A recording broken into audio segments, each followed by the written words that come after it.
Where did your power go? We are going to find out exactly where and how you can reclaim it in this episode of the Satisfied Woman Podcast. Welcome to the Satisfied Woman Podcast. I'm your host, Alanna Kaivalya. This podcast is dedicated to helping women lean into their feminine gifts and rediscover the power of their femininity. We take a look at what it means to be a modern woman and how we can live a satisfied life on our own terms. Make sure that you visit the hub at thesatisfiedwoman.com. I have a free feminine reset series waiting for you there to get you started on your pathway to satisfaction, as well as an opportunity to work with me either one-on-one coaching or to even become certified as a coach yourself. So there's lots of goodies at the hub. Make sure you go check it out. And that is going to be one more place you can resource yourself for returning to your feminine power. This episode specifically is going to help women locate the invisible ways that they've been giving their power away. And it will help you to open the door to reclaiming your power with clarity, compassion, and conviction, because nothing makes us feel more drained and almost as if we don't have a place in the world when we don't feel powerful. Now, ladies, let me just quickly and urgently give you a reframe that every human on the planet has power, regardless of how they identify, regardless of which polarity they find themselves more on. The masculine is not more powerful than the feminine. Power is one of our inherent birthrights. So we're going to be exploring over the next few episodes. I'm doing another little mini series, walking back our power, taking back our power, and walking the power back protocol, claiming what's ours, anchoring into what we will and will no longer carry. Because really, women lose their power when they give it away. When we give it away, or conversely, when it is aggressively taken from us, which I understand. You'll hear me say this often. This world is not easy to live in. This culture wasn't necessarily built with our highest needs in mind. And so sometimes we do end up in situations where power is taken from us, forcibly so. But we're also quite indoctrinated into this culture to give ourselves away, to leak our energy, to leak our power. So I want to first identify where you might have that leak, because you can't really reclaim your power if you don't know where you've given it away. So today we'll name it gently, honestly, without any shame, because power returns where truth is told. And a lot of us ladies, we bite our tongues. That's one of the things that we have learned to do. Stay quiet, stay silent, suck it up, don't speak out. But one of the core feminine values is actually truth-telling and truth-seeking. Now, that you can imagine is sometimes very uncomfortable for people who aren't comfortable with the truth that you're telling. If what you're saying makes them derail their current trajectory or makes them question themselves in some way, if they're not prepared to do that, then typically what happens is a pretty aggressive deflection of that truth, or they diminish you or devalue you altogether. But I want you to know, as you're listening to this, that truth is at the heart of femininity. Even inconvenient truths, someone has to tell them. Someone has to let others know that, hey, by the way, this needs to shift. This isn't working. You can't treat me that way. This is actually what I would like to do or take ownership of. These are the kinds of powerful truths that women need to speak, number one, but have been afraid to speak and or punished for speaking them historically, number two. So luckily, we do live in a time and a place where that is shifting. I won't say that it is shifted 100%. We are simply doing the best with what we have been given. And what we are being given right now is more power, agency, and choice than any of our foremothers have had. I'm not saying that we're completely done. We are not entirely on that level playing field yet, but we are inching forward, which is why I do so much work in helping you, teaching you to continue to reclaim this power. So as you can imagine, power for the feminine looks a little different than power for the masculine. Now, difference doesn't mean differential. It's not hierarchical. It just means it has a different flavor, a different energy. And power for the feminine is not a sword. It doesn't slice through things. It doesn't charge forward. It's rather presence, choice, and our energetic clarity. Power for either the feminine or masculine is never control or domination. Control and domination indicates power over, and that is always going to have somebody subjugated or underneath. And we're never going to be seeking that out, no matter who we are, what side of the spectrum we're on. Power over, control, and domination, those are distortions. Those are distortions of what is a really beautiful and pure energy, which is power. So we're going to stay with our presence, with our clarity of choice, with our energetic clarity, and we'll invite a shuffle from hustle-based power rather to embodied power within. The feminine is radiant.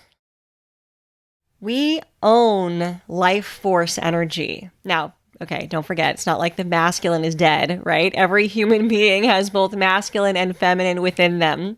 So even the most masculine human will have some femininity within them, and also they have some life force. So it does, everyone gets it. But as a feminine woman, you really harness this. This is the source of your radiance. This is the driver of your pleasure. This is the feeling that you are sovereign and safe in the world. And when we can run that life force energy within and through us, through our bodies, we radiate it outwards. And I almost feel it as like a tingle or a sparkle. It's an aliveness in my body.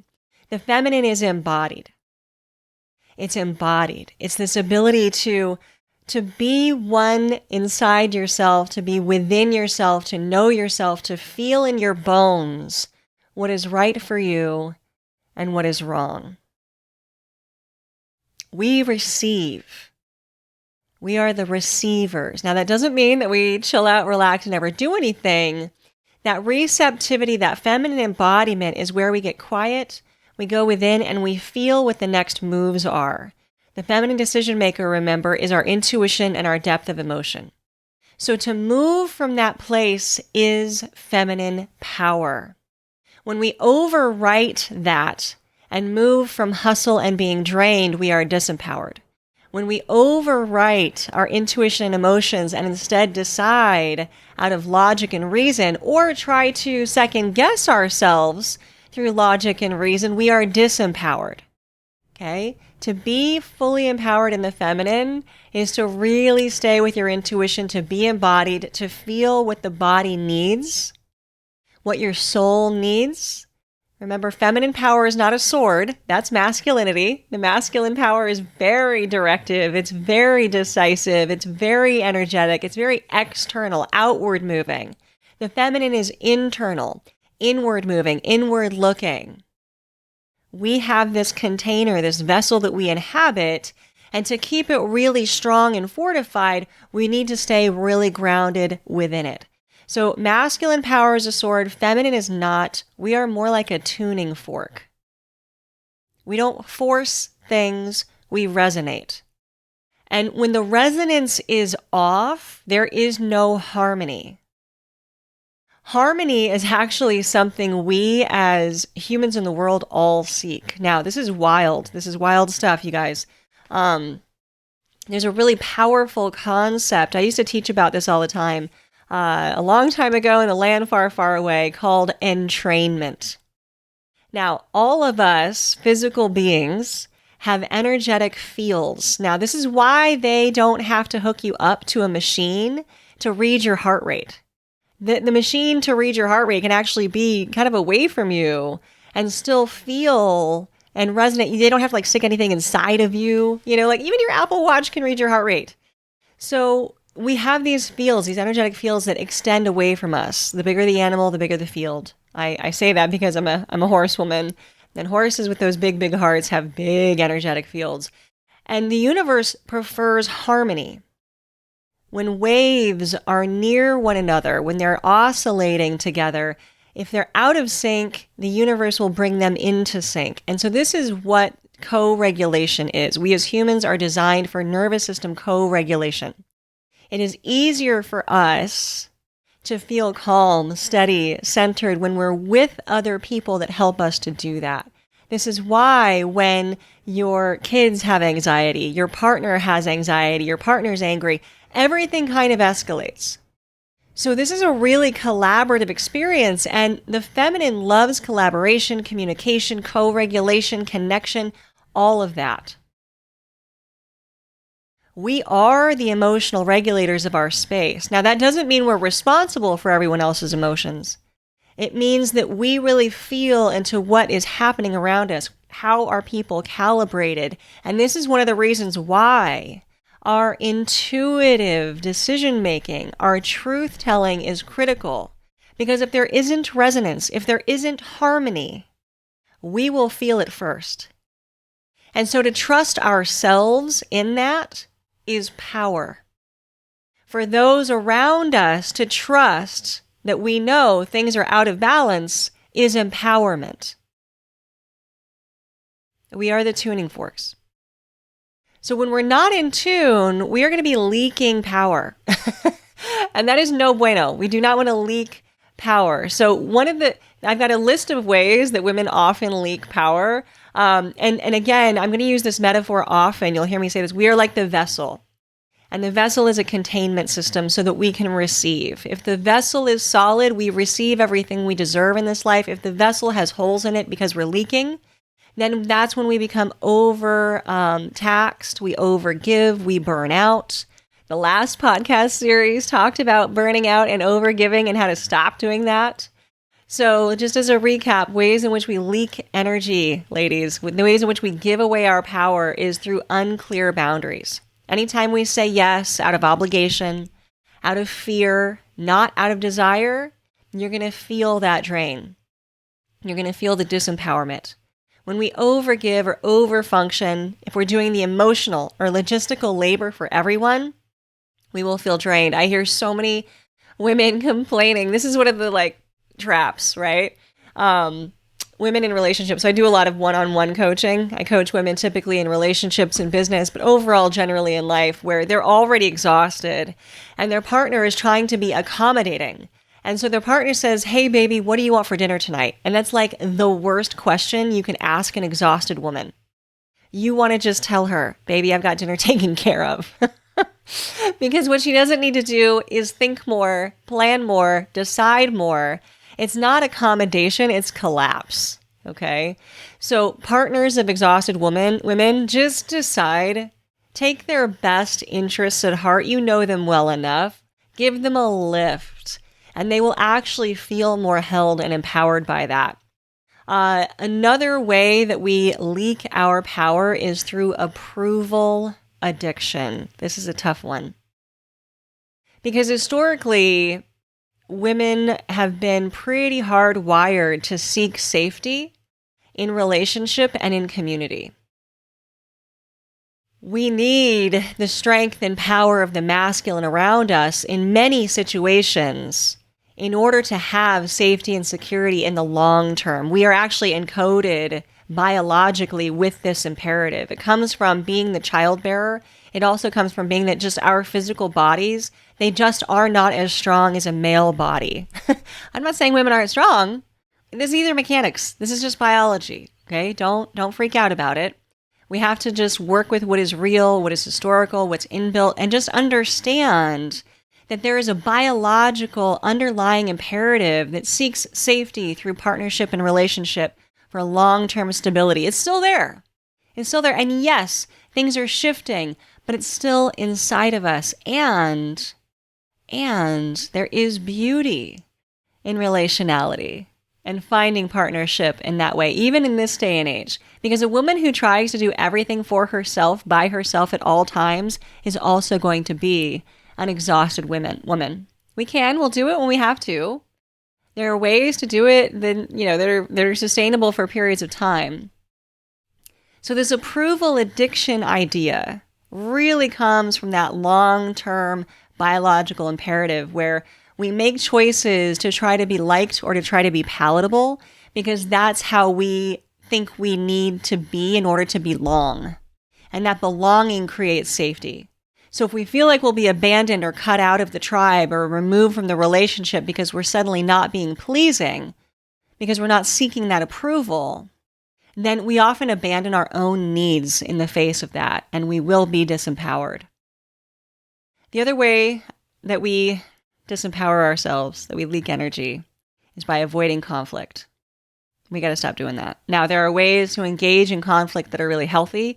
I have a really solid way to deal with conflict in my book, The Way of the Satisfied Woman. I also have a full podcast on this particular format that you can use with your partnerships in order to dial down conflict and get everybody heard through masculine and feminine paradigms. But if you don't speak up about what your truth is, just because you want to keep your peace, you will never get your needs met. And you got to get your needs met. Everyone on the planet needs to get their needs met. So avoiding conflict is an energy leak. And then lastly, staying in loops. Okay, I speak to, again, I have the great privilege in the work that I do to speak to a lot of women one-on-one, also in my group and my coaching certification. And these are smart women.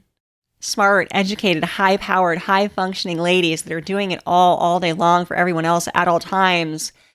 And so it's not because they don't feel things are wrong. They know things are wrong. It's not because they don't understand that maybe there are too many red flags here. But you find even any woman staying in a relationship or a situation far past its expiration date.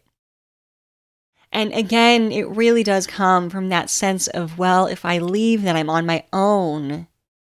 And it's very unnatural, again, historically, for women to be alone. Like, look at the biological imperative of it. If you think about tribal culture, women survived together. They survived because of the tribe. Now, the man could go out for a day or two, maybe in a small group, hunting, venture away.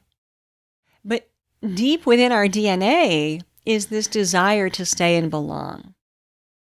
We also are so accommodating and emotionally regulating that, especially it's like that frog in the pot of boiling water. You stick the frog in the water and it's cold and you slowly turn up the heat and it doesn't even realize it's being cooked. That happens to us a lot too, because again, we are the emotional calibrators. So when someone that we love is dysregulated, we actually try to do the additional emotional labor of re-regulating them. We will try to be responsible for their happiness. And in the beginning, maybe we made some headway with that. But there will come a point that it just becomes more and more of a drain and more of a disempowerment. So this is a moment that I want to ask you, dear sister, listening right now. Where do you feel most drained in your life? Because I know you do. Do you not have clear boundaries? Are you overgiving somewhere? Do you have that approval addiction? Are you avoiding conflict? Are you staying in loops past their expiration date? Where do you feel most drained? There might be a long list, but start with the one at the top and follow that. That is your breadcrumb. That is your breadcrumb, the one little piece that you can start to pick up to re-empower yourself. Because you need to recognize, look, we just live in this culture that we live in. Nobody around us made it. There's nobody to blame. We're all just here and we've all just agreed for so long that this is how things are done. But we need to start questioning it. And that's what you and I are doing. We're taking long-held belief systems and going, hang on a second, is this actually right? I've even believed it from an early age. You've believed it from an early age. Nobody did it to us. This is just where we are. So there's no blame here. Nobody's doing anything wrong. You're not doing anything wrong. But women, we are the questioners. If anything is going to change, it's going to start with us. They call us nags because they don't want to listen or be inconvenienced by our truth. They call us pushy when we start to set up boundaries and ask for what it is that we need and deserve. They call us bitchy when we speak our minds and have big, bold ideas. But none of that is true. Women are loud. We are wild. We are inquisitive. We are unpredictable. We are emotional. And all of those are fucking superpowers. They've been vilified. They've been minimized. They've been dismissed because that keeps that hierarchical nature of this culture in place. I'm not here to keep it in place anymore. I don't need to hold that up, and neither do you. Here is your permission slip to let that go. Because we've been conditioned for far too long to believe that our value comes from being pleasing, needed, or productive. We don't have to be pleasing. We just have to be ourselves. When we are sovereign and empowered, trust me, people will need you, but in the best way, in a way that doesn't take. And productive? No. Women don't need to be productive. We need to be nourished. We are not on the hook to produce anything. Whether that be work, a family, a smile if we're sad. Oh my gosh, I had an ex who used to hate it when I cried. And he'd say, but you're so pretty when you smile. And I thought to myself, you know what? Can't I be pretty when I cry too? That took a while to unpack. We do not need to produce anything for anyone else. We produce it because we are creative women. When we get that life force energy harnessed enough in this solid, boundaried vessel to receive all the energy we need, then we create. We don't produce, we create. So look, there's no shame or blame in having done all of this other stuff. You've gotten where you are. And if nobody said it yet, I'm proud of you. But if there is exhaustion, if you feel burnt out, if there is resentment building, you don't have to keep doing it this way. Okay, survival is not the same as sovereignty. And I want you to take your power back. Not because you're angry, because you're clear, because you're embodied, because your nervous system is aligned with your choices, right? If you haven't yet, please make sure you listen to episode 25 of this podcast. That is where I give a full deep dive in boundaried embodiment and my sacred yes and no protocol, okay? Boundaries for women are easy. It's your embodied yes and your embodied no. It's when you override your no and say yes when you don't mean it that you get most exhausted. So taking your power back is less about saying no to them and more about saying yes to yourself. And I want a full-bodied yes. You're not behind. Wherever you are in life, I'm so glad that you're here. I'm so glad that you're listening. You are right on time to take your power back because the world needs it. The world needs it from you.